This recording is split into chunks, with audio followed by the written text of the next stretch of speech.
Assalamu alaykum hörmətli görürmənlər. Görüvatqanlar Erkin Asiya Radiosu Uyğur bölümünün nəzər proqramısı. Mən Alim. Biz bugün Amerika Tashqi ishlar ministri Mike Pompeo'nun 19 yanvar günü Xitoy hökumətinin 2017 yıldan beri Uyğurlarga elib barğan cinayətlərini irqiy qırğınçılıq və insaniyyətə qarşı cinayət deb jagalash to'g'risida alohida söhbət elib boramiz. Biz bu munosabat bilan Amerikadagi Xalqaro diniy ishlar komitetining komissari Nuri Turkal efendini alayı təklif qıldık. Söhbətimiz xoş gəldiniz. Rəhmət. Nuri efendi, Uyğurlar uzundan beri kütüb gələn bu xəbərini Amerika Tashqi ishlar ministri Mike Pompeo 19 yanvar günü, yəni hakimiyyətdən ayrılışdan bir gün burun bunu Xitoyning Uyğurlarga qaratgan bu ziyankeşliklərini insaniyyət qarşı cinayət hem irqiy qırğınçılıq deb jagalagan bo'ldi. Sizningcha bu nima uchun bunda uzun vaqt ketdi hem oxirgi kuni bunu jagalaydı? Aldı bilen bugünkü bu programda uğurlaştığınız için köp rahmet. Erkin Asiya Radyosu'nun Uyghur bölümündeki qeyrindaşlarının yıllardan beri köstüvatkan hizmetiga rahmet etişmen birge. Emmanlarını yeni yıl bilen kutluqlayman. Muşundaq bir muhim karar çıqqanı bugün Amerika'nın yeni prezidenti sahneге çıqqan bir günde bu söz deyimizga bu muhim bir mesele doğru söhbet ötküzüş nəhayət əhəmiyyətlik.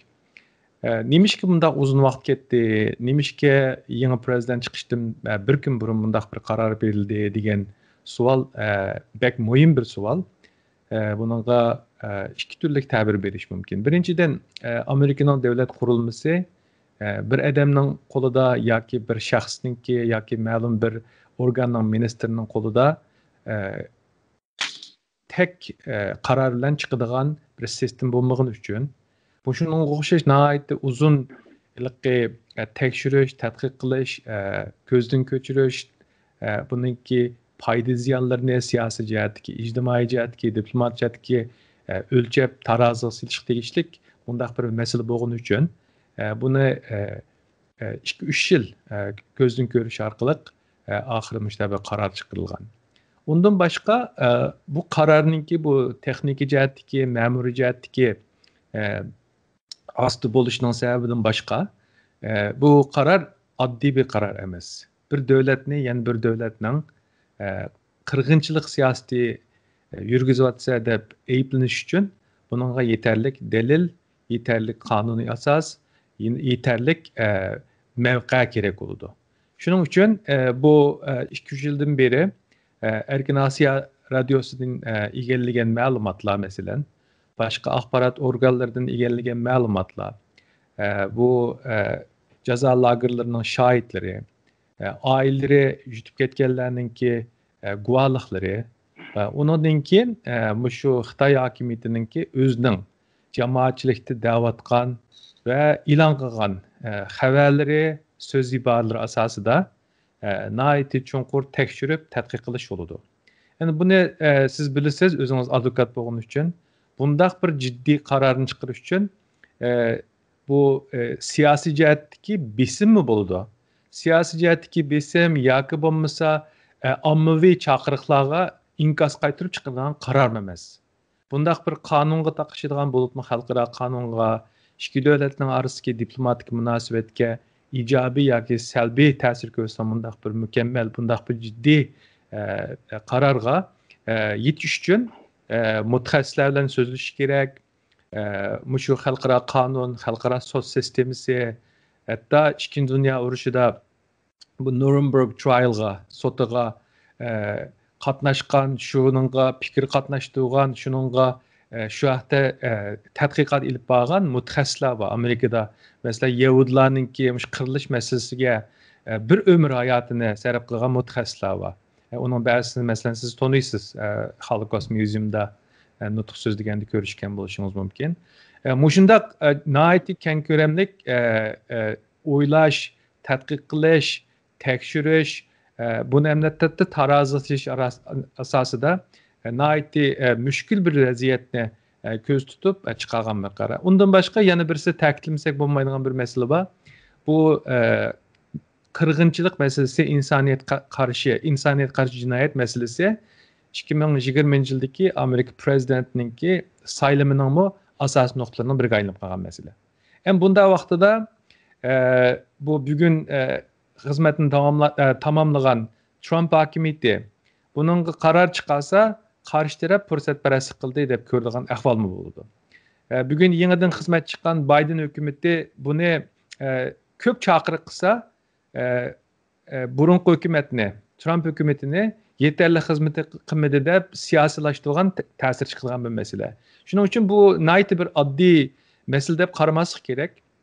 Hem bunu ma'lum shaxslarmi mening chaqiriqim bilan yoki mening haydashligim bilan bo'ldi deb qaramaslik gerek. Mesela bu Mike Pompeo'ga bu teklif berilgini, ciddi berilgini az deganda 2 yil oldu. Saniga chiqqan kunidan tortib bugun qadar kongressdan hatto men ishlaydigan organdan tortib Oqsaroydagi siyosiy davlat bexatarlik maslahatchilari qadar hem adamdan izchil teklifler berilayotgan bir mesele. Yani bununla Pompeo bana shunday siyosiy teklif geldi. İctimai besim bo'layotidu, ommaviy chaqiriq qo'yyotidu deb buni qilishim kerak deb qilmaydi. Bu tashqi ishlar ministrining ishidimi two track ikki yo'nalish bo'yicha olib boradigan bir jarayon bor. Birisi bu urush jinoyatchilarining xalqaro adolat tekshiradigan bir organi bor, ular bu ko'rdi. Tashqi ishlar ministrining ishida bunu balkim anglag'uvchilar, ko'rurmanlar hayron qilishi mumkin. Pompeo'ga ishlagan Amerika tashqi ishlar ministrining ishida bir hukuk bürosu var, law firm var. O ne legal department deydi. Amerika'daki en seviyelik, tecrübelik xalqaro qanunshunoslar şu büroda ishlaydi. Bular mı bir odatdagi bir qaror chiqadigan, yenik bir qaror chiqadigan, o'ylama ish qiladigan shaxslar emas. Yillardan beri xalqaro qonun bo'yicha shunday ishlarga yakun chiqarib kelayotgan insonlar. Bularning ba'zilari hatto shu Yugoslaviyaningki qirg'inchilikqa qaror chiqargan masalalarga qo'l tiqqan shaxslar bor buning ichida. Shunga buni ko'rurmanlarmi, kuzatayotgan hukumatlarmi, hatto Xitoy hukumatimi buni bunday siyosiy tusda ko'rmay, buni qonuniy tusda va dalil va tadqiq qilish, tekshirish asosida elib chiqarilgan bir qaror. Bu Xitoyga emas, qandaq bir davlatda shunday ish bo'lsa, Amerikaning tashqi ishlar ministridan shunday qaror chiqaradi.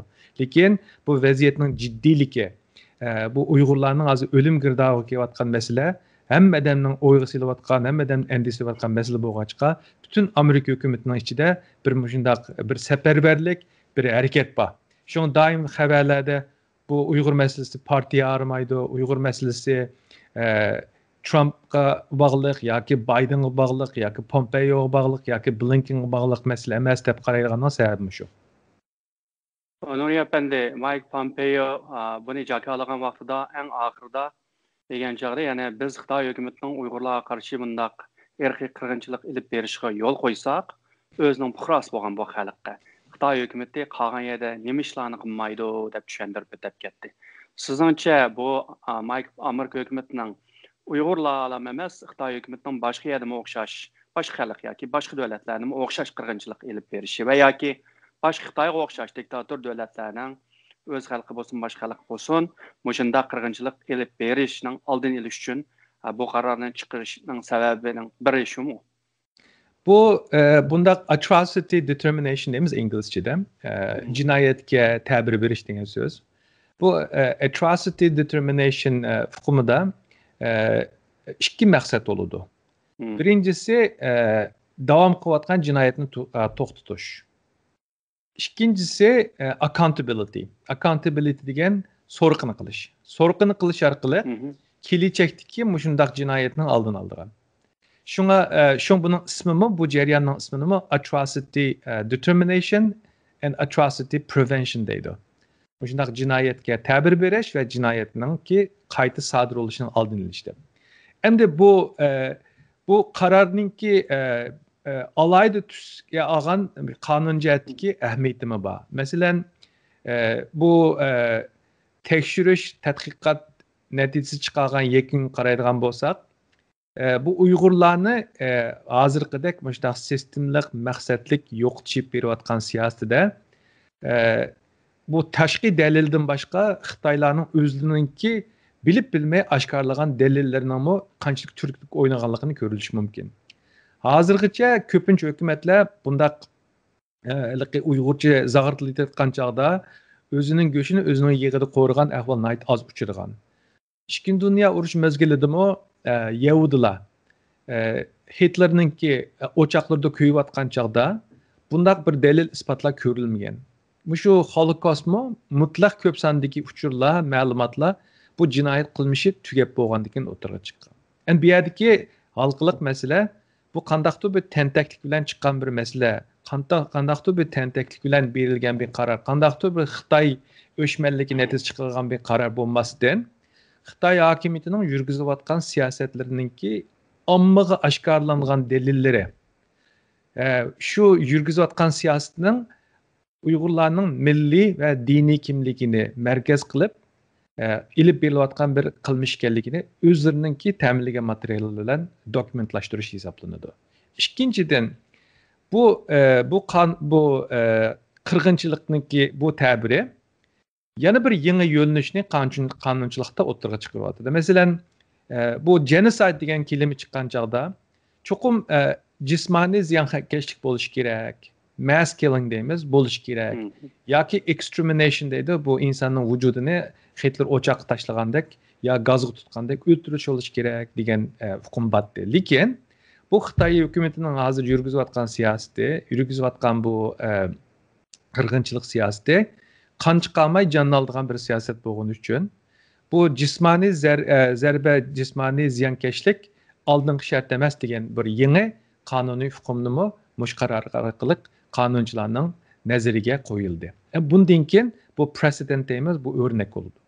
Qonunchilikda bu o'rnak bo'ldi. Ikkinchidan bu hozirgi yurgizayotgan shu jinoyatlarning ta'biriga berilgan chog'da ko'pincha vaqtida physical harm, jismoniy ziyon qilmish orqali ifodalanib, uning niyati so'z harakatlari orqali quvvatlanib, bunga yakun chiqariladi. Hamda hozir Uyg'urlarga bu chiqarilgan qaror ikki nihoyatda muhim bir Uyg'ur jamiyatining, Uyg'ur insoniyatiningki halqiliq ikki guruh a'zosi orqali berilgan qaror. Birisi Uyg'ur ayollari, yana birisi Uyg'ur farzandlari.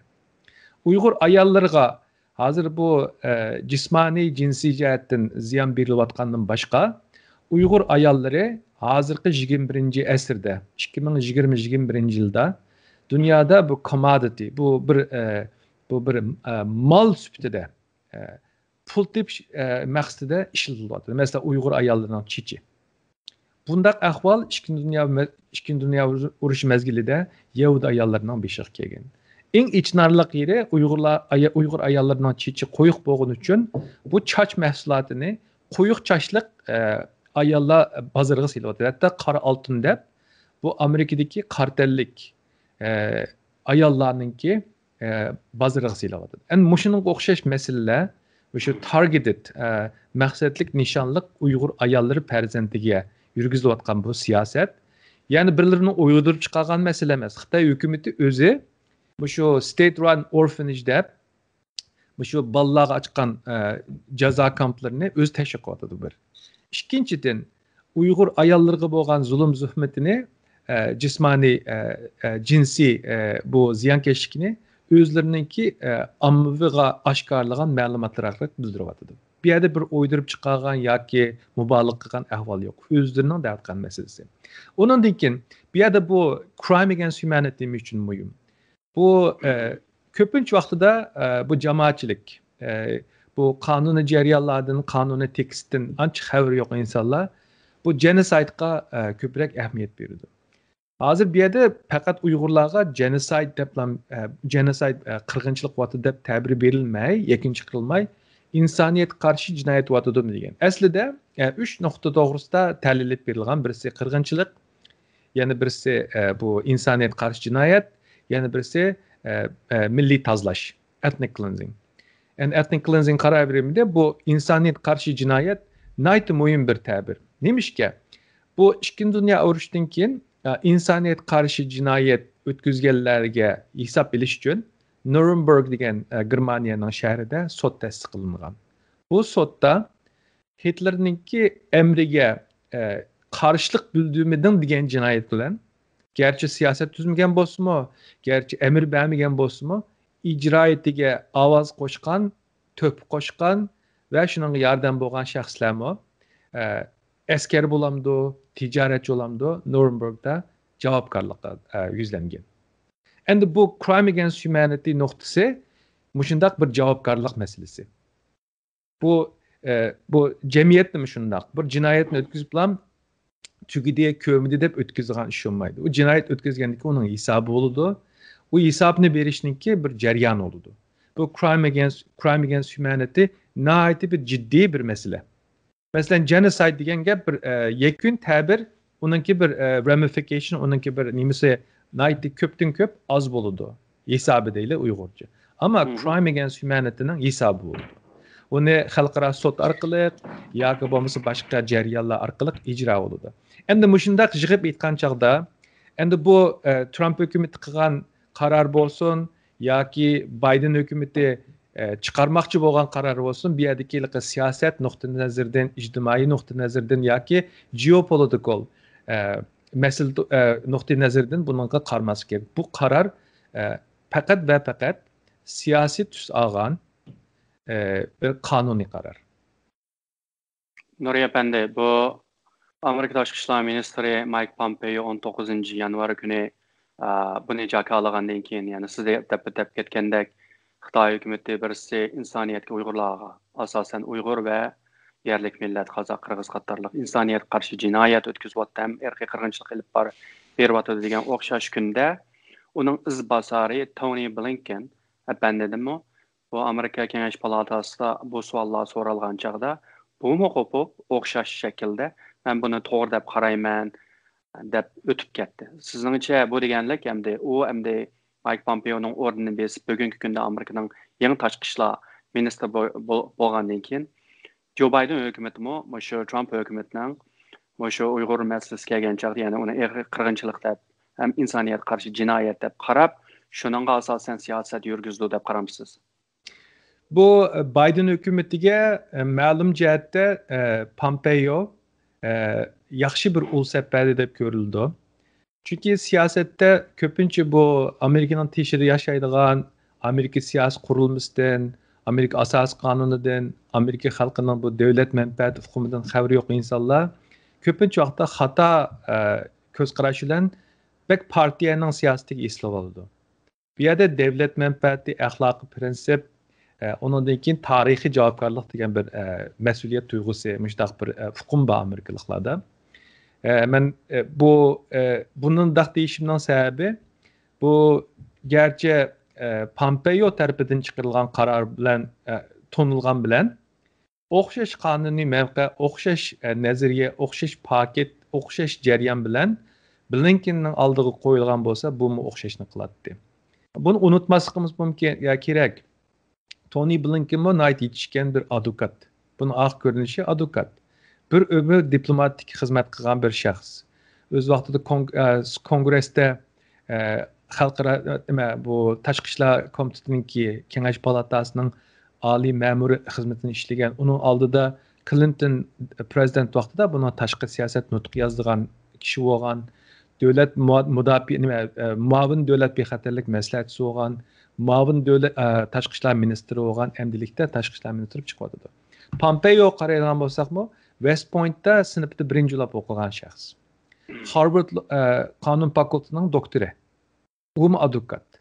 Uningdagi CIA'ga direktor bo'lgan shaxs. Uningdagi kongressga millat vakili bo'lgan shaxs. Bularning ikkilisi qarasak, oq ko'rinishda çok farqi yo'q. Faqatlam ma'lum ijtimoiy masalalarda, ma'lum tashqi siyosat masalalarida uslub, taktik jihatda farq bor. Chunki masalan Blinken o'zi mi dedi? Trump hukumatining Xitoy siyosati bizga aramizda cho'ng farq yo'q. Faqat metodda farqi bor. Masalalar qilish metodida farqimiz bor deydi. Undan keyin sen bu ishga qanday qaraysiz deb tekrar so'rgan chog'da I will make the same judgment dedi. Bu degani men o'xshash qarorni men chiqardim dedi. Bunada nima ko'rilish oldu desem shu hozir endi bu qaror berilgandan keyin bu ketgan hukumatga rishtin uzanmayotgan shaxslar yoki kelgan hukumatga taz ishonch qilmayotganlar bir narsani tushunishi kerak. Bu yerda Amerikada nihoyat bir sog'lom qonuniy tuzilma, siyosiy prinsip va axloq o'lcham bor. davlat bexatarlik masalasiga kelgan chog'da, asos qonunga kelgan chog'da hamma narsa joyi to'xtaydi. Uyg'ur masalasi hozir Amerika xalqi uchun bir vijdon masalasi. Uyg'ur masalasi Amerika davlat uchun iqtisodiy manfaati, davlat bexatarligi taqishilgan masala. Nimishki bunda qaraysiz? Masalan, iqtisodiy manfaati degan chog'da hozir shu 80 dan ortiq dunyo markalaridan ishlab chiqarish sog'lomligiga, uniki supply chain qaraydigan bo'lsak, bu asosiyatdan bo'lgandi. Bu nima degan gap? Dunyo iqtisodiy bo'lgandi degan gap. Bu nima sababdan bo'lgandi? Qanunsuz yangi davrdagi qulluq tuzimidan bo'lgandi. Kim buningki qurboni bo'ladi? Uyg'ur xalqi. Endi buni qandaqmi bir vijdoni va bir davlat vijdoni va bir davlat rahbari bir sog'lom iqtisodiy munosabatni targ'ib qildigan bir hukumat buni bir to'g'ri ish deb qaraydi. Yangidan hukumatdan ayrilgan davlat bexatarlik komitetining a'zolari bilan yangilayotgan Jake Sullivan, Tony Blinken'ninki o'ttirda so'zni qarasangiz, ovozni o'chirtib yozmasi qarasangiz kimning deganini barqini bilmaysiz. Nima uchun? Bular Amerika hukumati uchun, Kongress uchun, Oqsaroy uchun, Tashqi ishlar ministri uchun Uyg'ur masalasi bu iqtisodiy sog'lomlik taqishilgan bir masala. Endi davlat bexatarlik masalasi. Ko'pincha vaqtida masalan mendan so'raydiganlar bor, sen bu qanday bir xalqaro diniy ishlar komitetiniki komissarligiga tayinlanib qoldi. Bu Nancy Pelosi xonim qanday sizni bo'lsa o'rin qo'ydi deb so'raydi mendan masalan. Amerika hukumati uchun diniy erkinlikka tajovuz qilish bu insoniyat qarshi jinoyatninki ifodasi deb ko'rildi.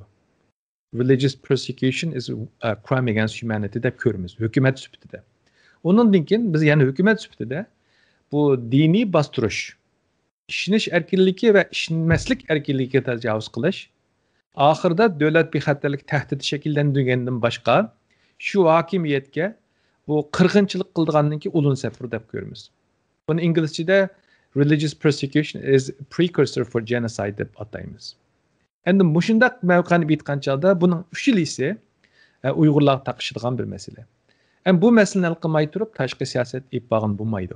Buni realizmdan burunqi realizm nuqtasi nazaridan yoki bo'lmasa hozir strategic competition nuqtai nazaridan yoki bo'lmasa bu challenge raqobat tahdid nuqtai nazaridan aytsizmi, bu masala hal qilmas bo'lmaydigan masala. Yevropaliklar masalan xatolik o'tkazyapti. Bizni bir Amerika hukumati bo'lishimiz bilan Yevropa hukumatiningki Yevropa birligining bu hozir yurgizayotgan siyosatiga ikkili partiya mesela Matt Pottinger bilan bu Robert O'Brien bilan bu Jake Sullivan'ning bu masalada o'xshash ko'z qarashligini o'ttirdan shu tadqiq qilib qarab baqsa ko'gin oldigan masala.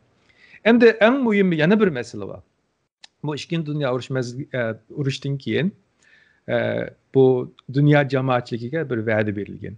Hech kim bundan keyin din yoki millat sababidan qirg'inchilikqa duch kelmaydi deb. Bu daftar kitoblarda, yosh o'smirlarga, kundalik nutqlarda tekrar xotirlanadigan bir masala. Bu va'da amalga oshmadi. Bu va'daning amalga oshishi uchun yana Amerika buningda yetakchilik kuch o'ynashi kerak. Bu va'dani Yevropaliklar unutib qoladi asosida. Undan boshqa Amerikaning yaqinqi shu civil rights movement deyli, Amerikaning qulluq tarixi olsun, bu yerda bir qulluq cotton trade paxtani o'z ichiga olgan, paxtaning atrofiga, paxta tijorati, paxta terish bilan munosabatlik cotton trade deydigan Amerikaliklarning bo'libmi qartalliklarning istiqdigan bir masala bor. Bu masalami bu o'zi Yevropa konsensusi bo'lmaganlarning bu ziddiga tegayotgan bir masala. Ham shu yerda bu yerda Uyg'ur masalasini qandaqdir Uyg'ur xalqimi shundoq, Amerika hukumatimizdagi xodimlarmi shundoq, bu xalqaradagi bu Uyg'ur masalasini kuzatayotgan, tadqiq qilayotgan tadqiqotchilarmi shundoq, muxbirlarmi shundoq, burunqidek bir oddiy inson aqli masalasi deb ko'rmaydi.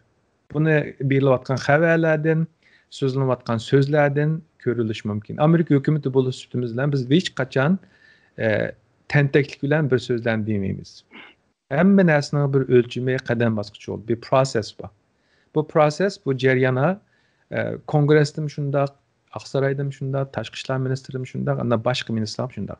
Yani yana bir narsa bu yangi bir o'zgarish, yangi bir usul Amerika'nınki ministerlikning hammasi Uyg'ur masalasiga sahib chiqyapti. Ticaret ministri, ticaret vekilining ofisi, adliya ministri, bu saqchi idorasi FBI, mudofaa ministri, ondan keyin bu maliya ministri. Hozir bunda qarasa qaysi ministerlik gap qilma desa, 2-3 ministerlikni sanash mumkin. Qolganning hammasi bizning yangi bir nimamiz bor, whole government approach. Uyg'ur masalasiga emas.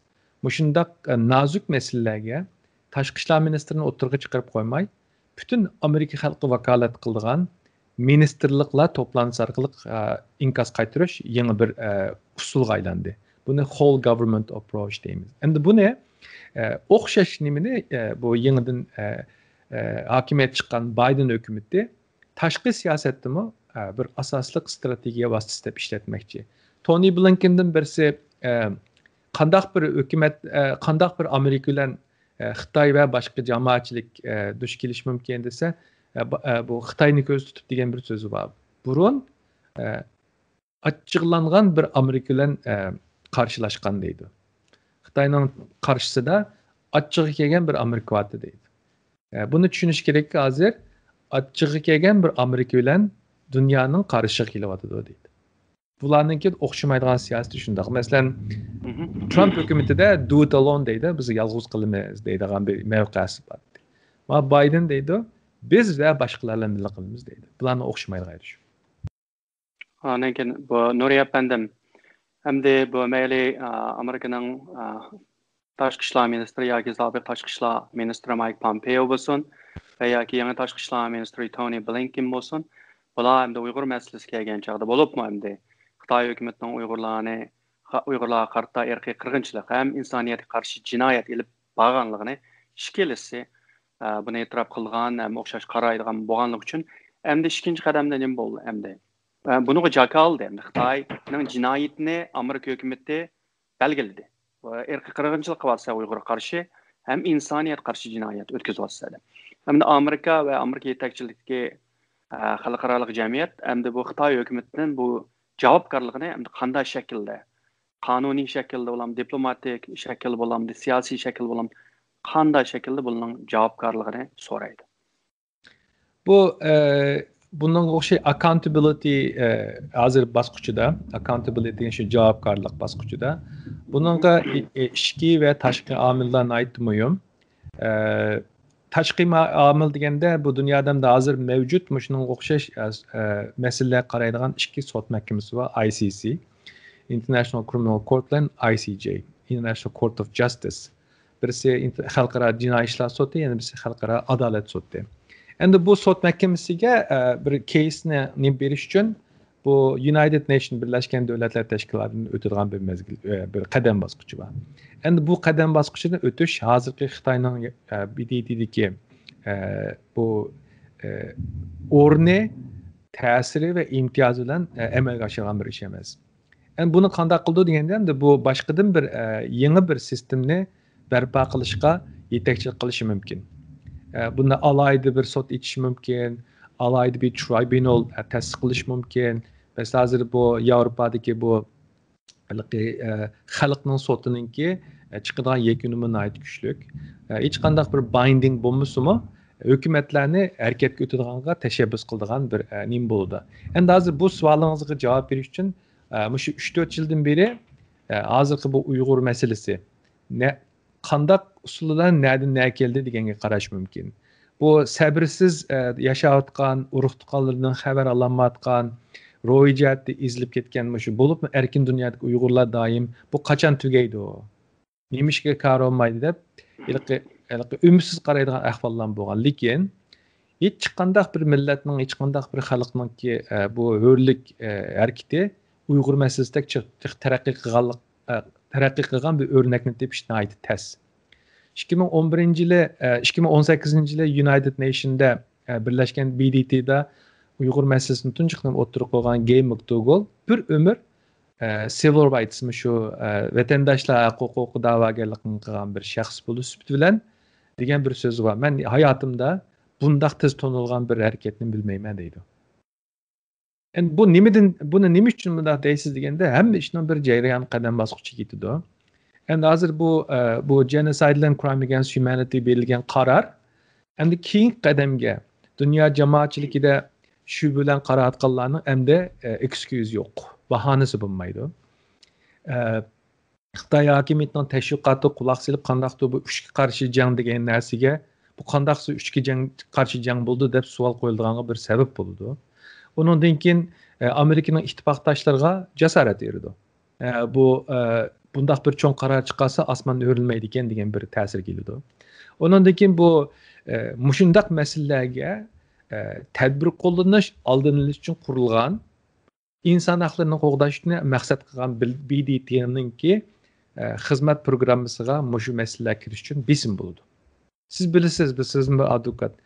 BDT'ninki mushu kishilik huquq ahtinomida mushu hozir biz BDT ko'ngil bo'lmadi, ovoz chiqam degan masala qilishga tegishli masala deb yozilgan mavzular, mazmunlar. Lekin bugun qadar hozir shu sahnada o'tirgan sobiq Portugaliyaninki bosh ministri, hozirgi bu BDT'ning bosh sekretari Guterres ovozini chiqarib boqmadi.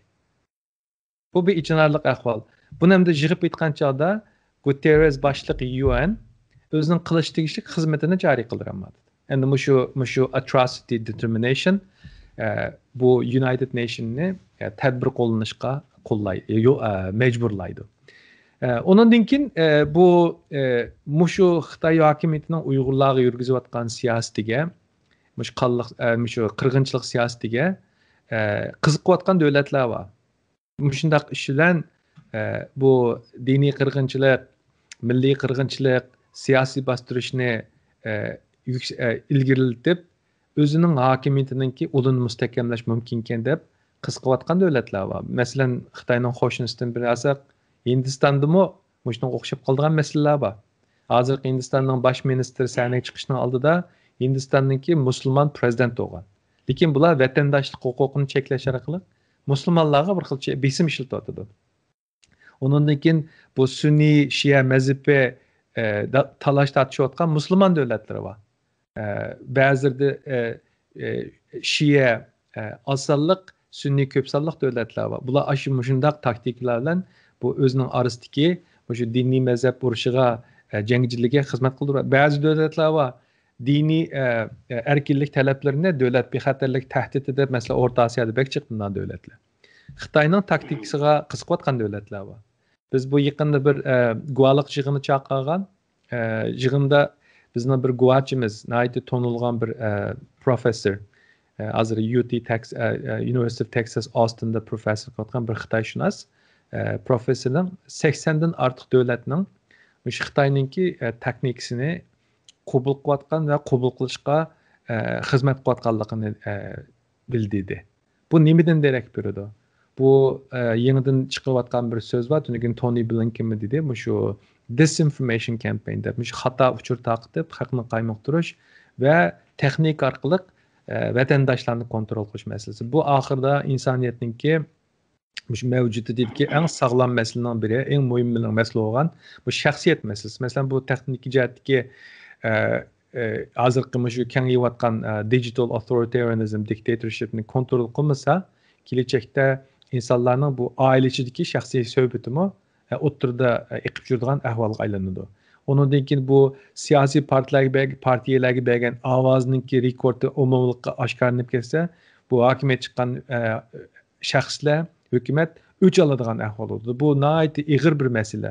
Endi yig'ib aytgan chog'da hozir bu texnik jihatdagi va ma'lum davlatlarniki rahbarlarki yoki hokimiyatning, partiyalarning o'zidagi bexatarsizlik tuyg'usini bexatar tuyg'uga aylantirish uchun shuna Uyg'urlarga o'xshash bir dunyoda yashash haqliq bir xalqni ezayotgan, yo'qotishga harakat qilayotgan ahvollar bor. Bu to'xtatmasa kengayadigan bir masala. Shu Amerika hukumatining andish qiladigan masalalardan birisi shu hozir Uyg'urlar qilayotgan shu zulmning, Uyg'urlarning beshdan kechirayotgan qirg'inchilikning yangi bir normallik aylanib qolishdan andisha va shuni oldin olish berayotgan bir preemptive oldin olish tadbirlarining biri.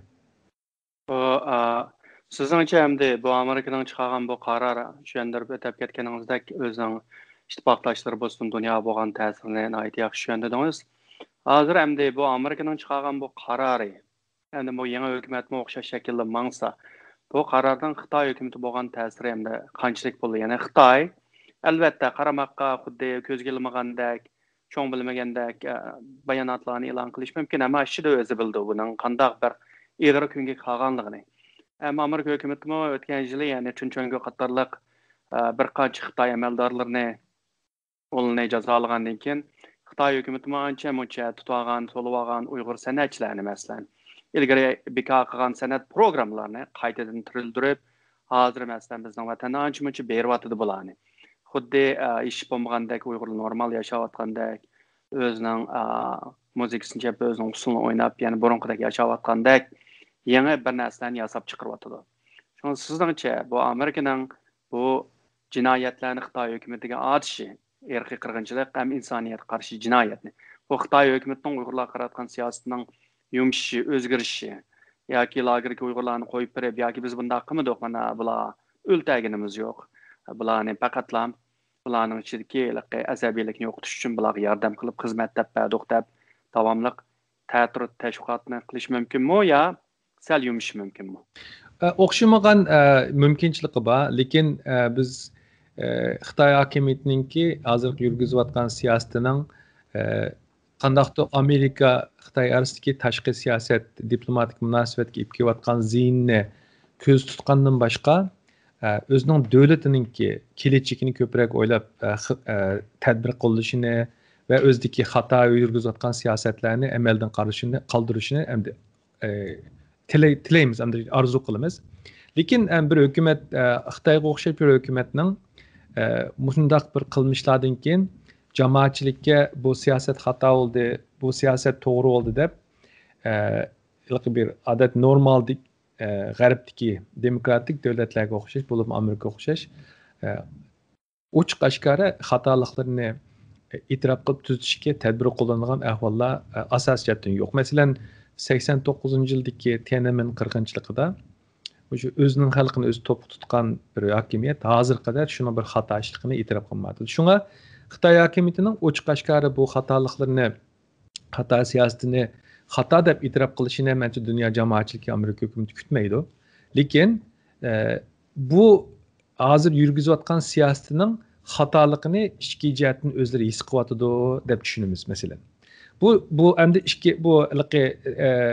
buning qanday muomala qilish, bu hozirgi bu tuyuq vaziyatdan, qapsilib qolgan vaziyatdan qanday chiqish, ham Xitoy hokimiyatining ichidagi ta'sir ko'rsatadigan shaxslarga bog'liq. Lekin Xitoy hokimiyati, Xitoy davlati burunqidek bir davlat emas. Ham hozir hisobda bir shaxsning qo'lidagi davlatga o'xshaydi. Bir one man country deymiz odat inglizchada. Shunga bunda bo'lgandan keyin hozirgi taxt o'ttirgan shaxsning bu masalaga o'zining xalqiga, insoniyatga, dunyo sahnasidagi o'rniga olib kelayotgan zararni, ziyinni ko'z tuta olsa, bu masalalarni bir taraf qilib yaxshi hal qila olish mumkin deb o'ylayman. Yana bir jihatdan endi bu ko'z bo'yamchilik qilish mumkinchiligi cho'ngroq. Masalan, tanlab bir necha shaxsni qo'yib bergan qilib high profile jinoyatga tutilib ketgan, masalan, ismi tonilgan shaxslarni yoki Amerikadagi urug' tuqqanlarni izlayotganlarning urug' tuqqanlarini qo'yib berish orqali dunyo jamoatchiligiga o'zining islohot qilganligini ko'rsatib urinish mumkin, lekin ziyonni yetarli berib bo'ldi. Uyg'urlarningki mavjudiyatiga tahdid bo'ladigan bir vaziyatni shakllantirdi. Endi buningga qanday tadbir, qanday inkas qaytirish, Xitoyning o'zidagi o'ylanish, o'zini bir silkish, mandaq pozitsiyasidan boshqa dunyo jamoatchiligininki yana hech nimani ko'rmagandek turamdi, yoki buni bir vijdoniy masala deb ko'ramdi, yoki bo'lmasa o'zining siyosatidagi davom qilayotgan ma'lum sog'lomsiz munosabatlarni boshqadan ko'rib chiqamdi, buningga bog'liq. Bu hozir tijorat dunyosidan jimich ko'ryapmiz. Masalan, Apple shirkati shu qonunsiz emgak ishlatganlarga qaratilgan bu hozirgi diqqatninki natijasida gumonliq deb bilingan ikki shirkatlar munosabatini uzdi. Masalan, Yevropadagi H&M bundan keyin bu Uyg'urlarning shu qulluq emgikininki paydasını görüyatdı deb qaralgan supplyerlardan münasibət üzdiganlar dedi. Xəbrinizə bu Badger Sport Amerikanınki universitetlərinə təntarbiyə kiyməkildigan. Yəni məlum cəhətdən bu Amerika hökuməti bilan bu ticaret dünyasında biraz özgürüş aldı. Lakin yani köpünçe təsir göstərildiğin dövlətlərinki bu məsələyi tutqanlıq pozisiyası yeterlik emas. Yəni bunu oylaş gerek. Bu siyaset səhəndə otağanlar oylaş gerek. Təsir göstərildiğinlər oylaş gerek. Və də Xitayda hakimiyyət otağım oylaş gerek. Ben bundan nemi erişdim? Menimki avazsız otağımda nemi erişdim? Qıvatqan qılıqlarımda nemi erişdim? Siyasetimdə nemi erişdim deyiş gerek. Mujindaq oylasa aslında bu məsələlər çox bir məsələ emas. Şu İkinci Dünya Urushida qaldığan dağının səbəbindən hazırgacha Qırman xalqı o'shaning javobini beryapti. Uçurgan yerde Nazi Germany degan gap chiqqan chaqda shu davlatning ismi chiqadi. Shunga o'xshash bundan keyin bu Xitoyninki zimin ichidagi Xitoylar bo'lsin, tinchliklar bo'lsin, bularning ismasi bulg'unib bo'ldi. Shu hozir yurgizilayotgan siyosatdan. O'ylab baqsangiz bo'ldi, Xitoy hukumatı o'zi da'vatida. Yilda 1.3 milyon Uyg'urlarni atalmış qaytar birlash markaziga apadik deydi.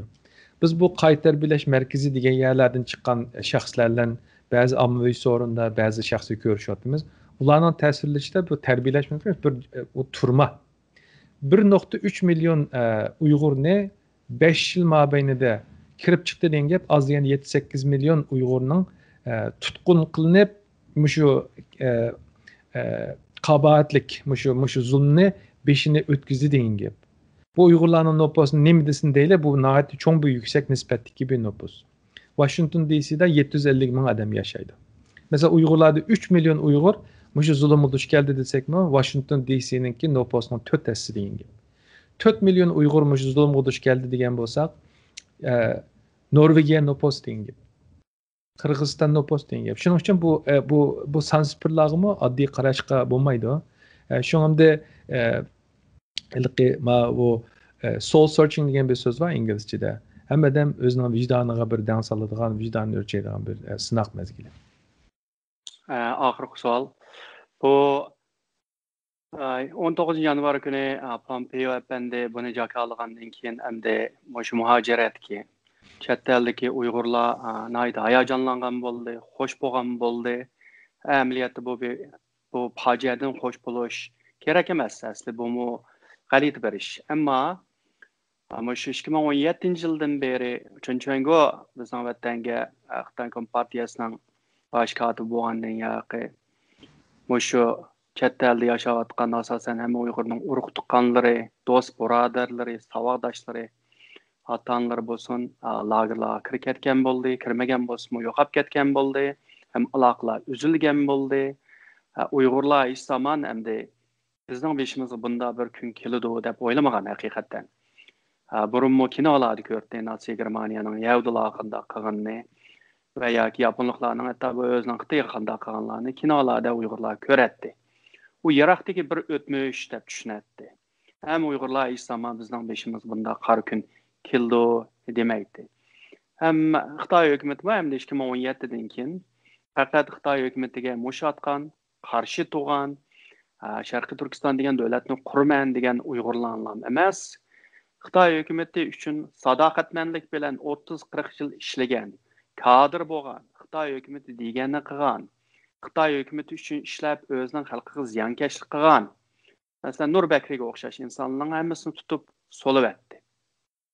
Ammo bugungi kunda endi Xitoy hukumati o'zining Uyg'urlarning oldida qanday bir hukumat ekanligini, endi Uyg'urga qanchalik düşman bir hukumat ekanligini endi buningdan ortiqmi isbotlamas endi. Amerika hukumati mana buni bir qirg'inchilik deb tushunadi.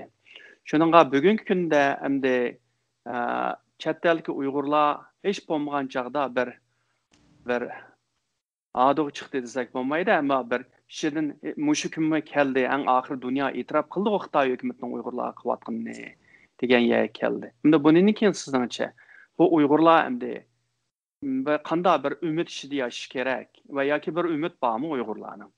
Endi Amerika boshlig'i dunyodagi eng kuchli g'arb eli endi Xitoy hukumatining Uyg'urlarga qaratgan jinoyatni aniq sharhlab bergandan keyin hamda chet eldagi bo'lsin, ham vatan ishidagi Uyg'urlar bundan keyin qanday bir shaklda ve umid ishida yashash kerak. Nayte mühim bir savol sordunuz.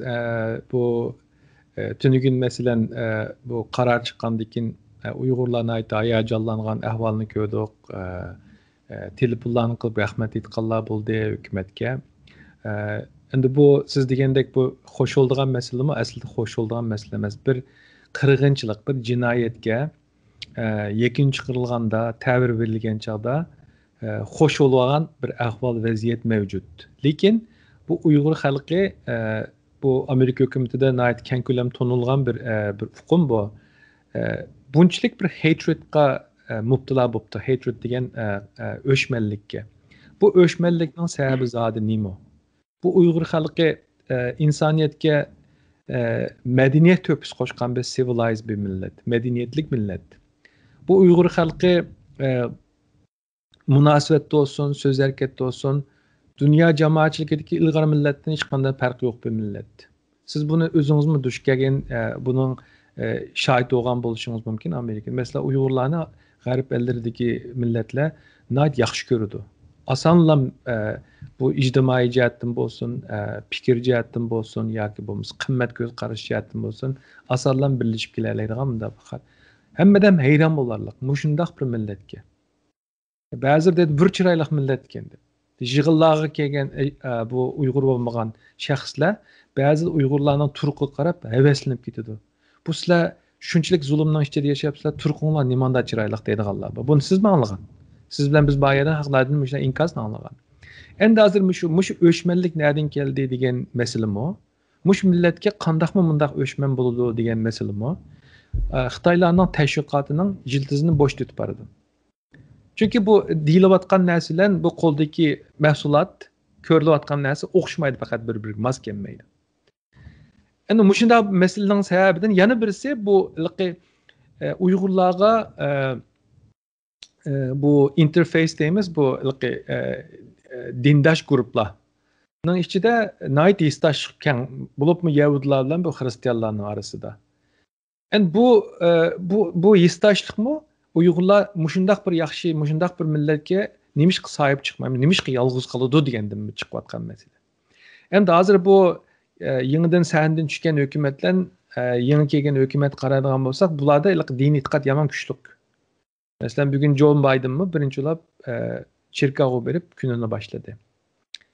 Dini itiqad güçlük, bu dini itiqad güçlük millette bu başka birisi avazsız kalganda ezilgen çağda onun avaz buluş gerek, onun sahip çıkış gerek deyilgan narsa var. Bu Xitoy hakimiyetidagi shaxslar dini itiqad bo'lmagani uchun bu Almighty, bu Tangri degan bir uqum, bu da Allah degan uqum bo'lmagani uchun masxira qilgandan boshqa insoniyatni to'g'ri yo'lga boshlab boradigan bir halqiliq yo'l boshliq uchun ayriliqliq. Bu g'arb elleridagi Yahudilar olsun, Müslümanlar olsun, Hristiyanlar olsun, bu bir ruhiy dunyosi bay tutib turadigan mundaq bir yo'l boshliq prinsip bor. Bu yerda Uyg'urlar g'arb ellari bilan, bu Amerikaliklar bilan tabiiylam yistash, qimmat ko'z qarash jihatdan birlashib ketgandan sababi shu. Endi bu orqali şu an bunu g'arb ellerdagilar bo'lsin ya boshqalar bo'lsin, Amerikaliklar siyosat bu undaq emas. Amerikaliklarning ki xalq bo'lsin, hukumat bo'lsin, bu izlaganlarga ovoz olish, zulmga tik turish deydigan milliy xarakteri bor. Bu davlat ashta qurilgan. Zot o'z vaqtida kelganlarmi diniy dafsandadan qochib kelgan bu yerga. Shunga diniy erkinlikni Amerikadagi birinchi erkinlik deb ko'rdi. Amerikaning asos qonunida bor va Müstakillik xitobnomasida bugun inson haqlari deb so'zlanayotgan masala uningda diniy erkinlik deb yozilgan. Nemishki bu Xudoyim bergan, Tangri bergan bu huquqni o'z oldida hech kim buning tajovuz qilolmaydi deydi. Bu insonning bola tug'ish, tug'maslik ishi er va ayol orasida yatoq o'yida bo'lgan masala, buning hukumat aralashmaydi deydi. Sen qaysi dinga ishonsan, qaysi dinga ishonmaysan, u sen bilan Tangri orasidagi masala, buning hech kim aralashmaydi.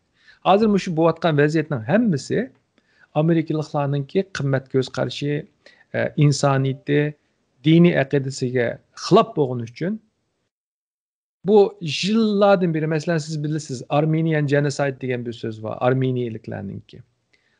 Bu yıllardan beri bunun hareket kılıp Amerika'da amalga oshirolmayotgan bir meseleni Amerika'da Uyg'urlar 6-7 ay ichida amalga oshirdi. Buni o'ylab beqish kerak. Bu mundaqlan bir masala emas deb o'ylab beqish kerak. Shunga Xitoy hokimiyatimi buni qandaqdir Pompeo qildi, Trump qildi, Blinken qilmadi, Biden qildi deb bunda tushunolmaslik kerak. This is what Americans do. Bu Amerikalıların qildigan ishi shu. Mush bir davlatlik haq, mush hukumat mushunday ish qiladi. This is what we do. Mushunday ish qiladi. Buni bilish kerak.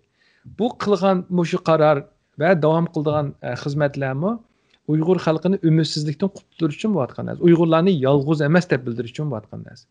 Bu hukumatlarning kongressda olsun, bu hukumatda olsun, Amerika hukumati co-equal var. Oliy sud mahkamasi, qonun tuzish organ, parlament, undagi hukumat. Buni Amerika hukumati degan odatda co-equal bir hukumat. Hamma yerda deyotgan bir umumiy so'z var. Uyghurs are not alone. Uyg'urlar yolg'iz emas deb. Bu Uyg'urlar yolg'iz emas degani Xitoy askariy vatib Uyg'urlarni askar degan narsa emas. Uyg'urlarning ovozsiz qolmaydi. Uyg'urlar ümidsizlikda qolmaydi. Uyg'urlarningki haq davosini qildigan biz bor degan so'z u. Shuning uchun bu hozir bu yurgizilayotgan 2-3 yildan beri ilib berilgan siyosiy chiqarilgan siyosiy qarorlar, Amerika kongressidan chiqarilayotgan qonunlar, Amerika xalqining qo'zg'alib ketib ticari dunyoga besim qilishi, bunun hech birisi bir tesadüfiylik emas. Agar buni bilmagan odam Amerika siyosatini, Amerika jamiyatini bilmagan hisoblanadi. Shuning uchun Uyg'ur xalqi umid var yashash kerak. Bugün Joe Biden nutqida dedi, insanın hayatida bu setback, mag'lubiyat bo'ladi, lekin o'rnidan dast turib hayatını devam qilish kerak dedi. Uyg'urlar urildi, lekin urilgan yerdan qo'pib ketishni o'rganish kerak. Har ishning bir hisobi bo'ladi. Hamma ishning oxirati adolat bilan oxirlashadi. Bu Amerika'nın burun bir senatörü vardı, John McCain deb. Şu Uyg'urlarning beshig'i kulpat kelgan chog'da o'ttirg'i chiqqan shu so'z temalari xabarlarda asta berilayotgan chog'da New York Times'ga bir obzor yozib, şu Trump hukumatining dastlabki tashqi ishlar vazirining şu Uyg'ur masalasiga, inson haqlari masalasiga tutgan pozitsiyasini tanqid qilib, insonlarga, izgellarga umid berish, shu insonlarning umid ichida yashash zulümge karşı en çok kural yarak deb yakunlagan. Buni ko'rurmanlar ko'rib beqishini tavsiya qilman. Nayda kuchli bir obzor, şu New York Times yozgan obzorida hope is best weapon against oppression deydi. İzlashga qarshi eng chong qural umid var yashash deydi. Shuning uchun Uyg'ur xalqi umid var yashash kerak, adolatga ishonish kerak, o'zininki xalqiga, o'zining oilasiga sahib chiqish kerak. Şundaqda başqalarını ishq silib, qo'lida imtiyoz va huquq va shaxslardan to'g'ri qaror, to'g'ri siyosat yakun chiqarishga, yo'l tutishga yetakchilik qiladi. Sizga ko'p rahmat, Nuriy Turkal efendi. Sizga ko'p rahmat. Hurmatli ko'ruvchilar, bugungi programmamiz bu yerda oxirlashdi. Kelasi hafta ko'rishguncha xushvaqt bo'ling.